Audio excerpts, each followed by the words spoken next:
If you are looking for a consistent flow of inquiries for barn conversions, this video is for you. Myself and James, we have dealt with a lot of different barn conversion companies, so we know exactly what type of marketing works to attract more customers and also which type of marketing you should also avoid. So in this video, we're going to be breaking down all of the different marketing strategies. So step number one, what I'd be looking to do to grow is a Google business profile. If you already have one, I'd be making certain that I would be reaching out to all my existing clients to try to get me as many 5-star reviews as possible. It's a great way, a Google business profile, to generate more leads. There's obviously getting citations and doing Google business profile posts and uploading photos on there. So that's definitely step one that I would be doing to try to generate more local leads. So step number two, this is kind of to bolster on to your actual Google business profile, is I would be creating dedicated service pages for each of your individual services as SEO optimized pages on your website. Now, the good thing is when you start doing that, it's also going to help, first of all, rank your actual SEO optimized page, but there's also a more likeliness chance of your Google business profile ranking and showing up for those keywords as well. So you're indirectly going to get more phone calls as well. Yeah, for sure. And if you are looking for more local leads, another option that you could be doing is PPC lead generation.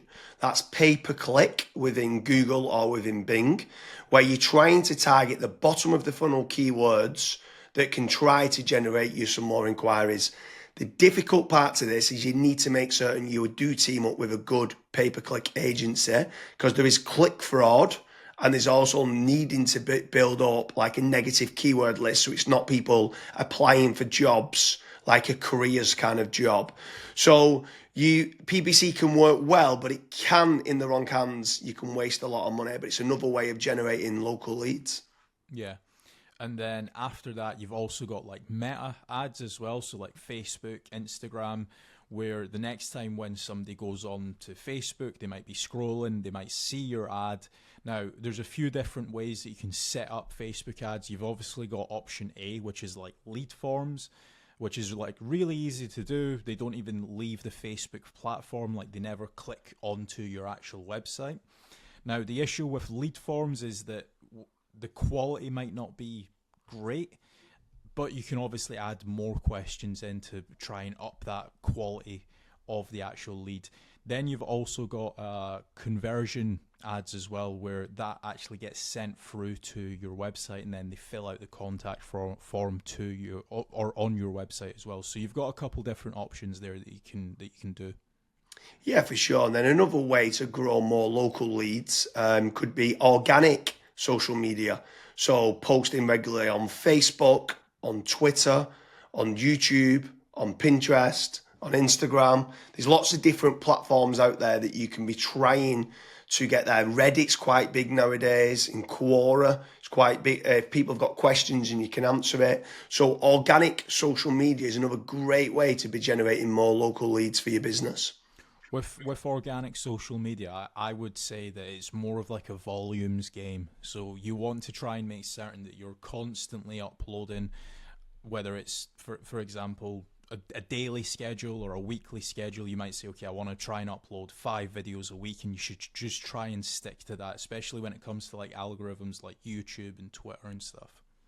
Yeah, for sure. I mean, what's your thoughts on using any sort of AI agents, if they can try to team up with someone to use like N8N to kind of automate and schedule posts on social media? Like, what's your thoughts on that? Of using trying to leverage artificial intelligence? It's all the rage nowadays for trying to generate more leads. Would you try to team up with like an AI consultant to set that up? Yeah, so I mean, you can definitely go down that route where you're setting up AI agents to potentially crop up some videos and auto-publish to YouTube, Facebook, Twitter and stuff.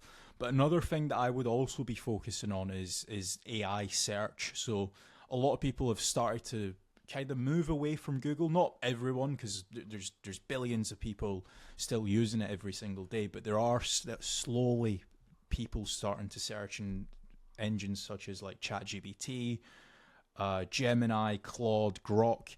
And if your brand isn't actually showing up in any of those, you will have a little bit of an issue showing up and get generating leads on those search engines as well. So that's another thing that I would be focusing on as a company. Yeah, and also if you're looking for more business leads in the local area, something else that I would definitely be looking to do is team up with some of the tradespeople websites. So you've got certain ones like Checker Trade, you've got Bark, you've got Builder Builder, you've got Trust the Trader, you've got Rated People. All these different platforms can generate you more local leads.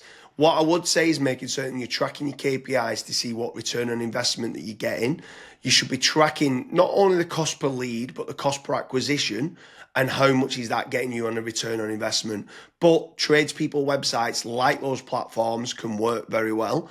I would say make certain you check out the links in the description because we do quite a lot of different videos in comparing Checker Trade with FatRank or Bark with FatRank, Rated People with FatRank, Builder with FatRank. So now, obviously, I've mentioned there FatRank a few times, Kasra. Like, what's your thoughts on lead generation companies as opposed to tradespeople companies? Yeah, so with lead generation companies, I would almost say that every single lead generation company, you want to try and do your due diligence. So make certain that if you are in a specific niche, that lead generation company has actually generated leads in that industry before. I would also maybe even have like a strategy call with them and say like, okay, this is my budget, this is how many leads I ideally want, etc. To make certain that if your actual KPIs do align with that lead generation company, you also want to make certain that what type of leads are they? Are they exclusive leads? Are the leads only going through to yourself? Or are they, for example, shared leads, which that's what a lot of other lead generation tools and lead generation companies do. Like, for example, Bark and Check a Trade and stuff. Whenever myself and James have spoke to company owners that have used those services, that's one of their biggest pain points where they say, yeah, it's a shared lead and it's kind of a rat race down to the bottom of who's the cheapest, basically. So that's a couple things that I would be asking lead generation companies before partnering up with them. Yeah, for sure. I mean, if anyone is interested in generating more local leads, I strongly recommend heading over to fatrank.com, where we have a commission-based lead generation service. That means you only pay a finder's fee on converted jobs. You have nothing to pay on the pay per lead. You have nothing to pay until you get paid, until you convert that job on a pay per sale basis and you've completed the job and been paid. That's when you only have to pay fatrank.com. So head on over to fatrank.com to see whether you qualify. But I want to kind of expand a little bit further, right? So what is your thoughts on inbound lead generation versus outbound lead generation? So I always prefer inbound. The conversion rate of not just getting the lead, but the lead actually converting into a paying customer, into money coming into your business bank account is a lot higher.